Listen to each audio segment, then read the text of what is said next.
here's why cheap countries may actually be more expensive over the long term, and why you should pick your bases based on not necessarily where they are today, but their trajectory 10 years in the future.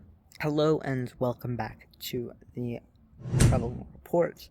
Today I wanted to go over why I believe that picking a country based on arbitrary metrics today will actually hurt you in the long run, and why places that may seem cheap today are going to be extremely expensive in the future. And so right now, currently, I am in beautiful Moldova, and I am just sitting at a park. And actually, this is a perfect place for me to illustrate my points. Currently, a espresso here is more than it is in Italy. A espresso is 35 lei. And so, to put that into perspective, that's roughly around €1.70. Now, let's look at a country that is well known for being extremely legacy brands. Let's look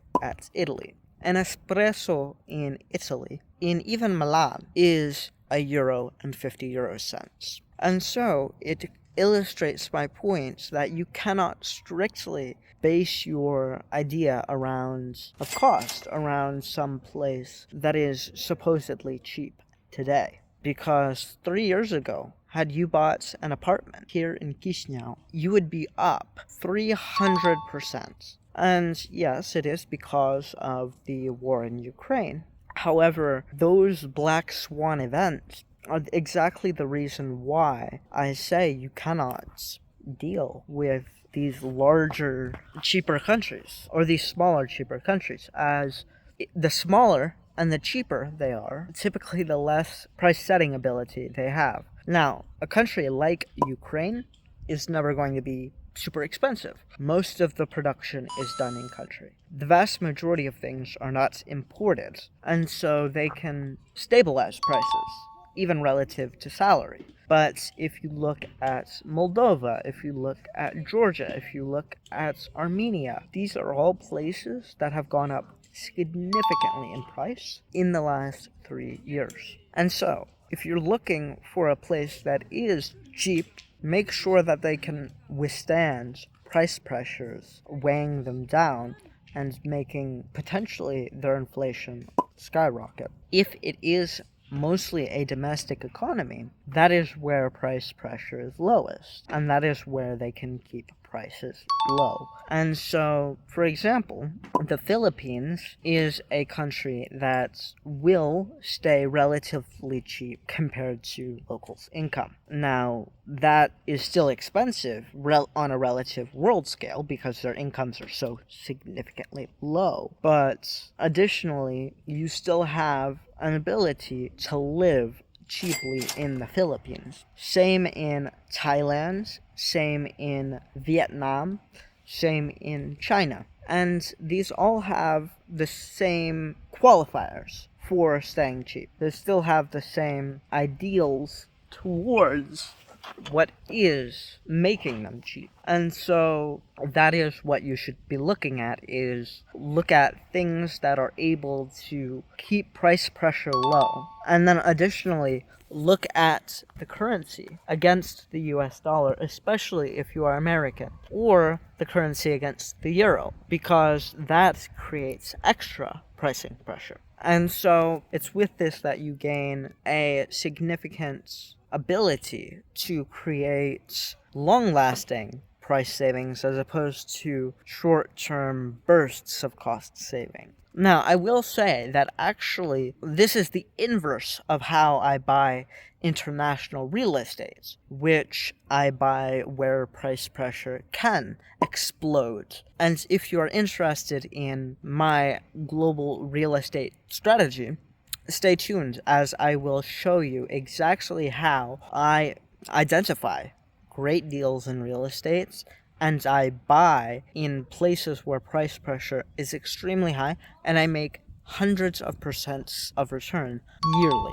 Now, of course, this isn't something that everyone can replicate, but of course, if you're following along at home, you may be able to get 50%, which is still a very high margin. And of course, if you want me to guide you through that, subscribe, as I'll be bringing you all of the new updates as soon as they're possible. However, that said, in a lot of these countries where price pressure is low and costs are low, yes, of course, you can guarantee partially that they will not go up significantly in price. They may go up 10% per year in a bad year. But in places where cost pressure is high, you have some years where you could be going up 30% in inflation metrics, and that's where hyperinflation comes from. That's why, for example, in Venezuela, they had insane inflation of hundreds of percentage points a year,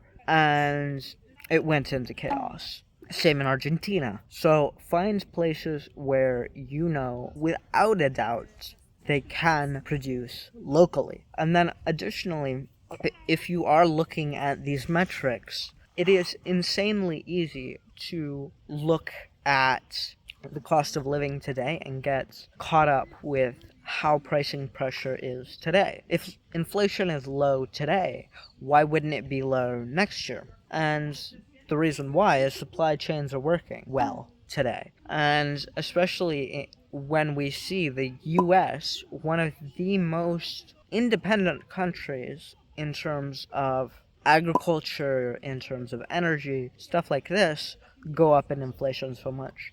You should be looking out for other countries to start growing in inflation, and especially with the Fed not lowering rates very quickly, it becomes increasingly important to realize that emerging markets are very much tied to US rates being low. And so if you're looking for the inflation data, of course you should be looking at the Federal Reserve as it lags. And so I think that you will understand broadly off of this how to choose what country you go to and how you can save money on your choice of country. Now, that said, if you are looking for suggestions on where to go, how to move, what to do in terms of your global strategy, feel free to comment down below or look in the description down below and book a one-on-one call, 15 minutes, absolutely free. Without further ado, this has been Traveling Reports. If you enjoyed the video, feel free to like it. If you really enjoyed the video, feel free to share. If you are wanting to join me on the journey of creating global structures and traveling the world, feel free to subscribe. This has been the Traveling Reports, signing off.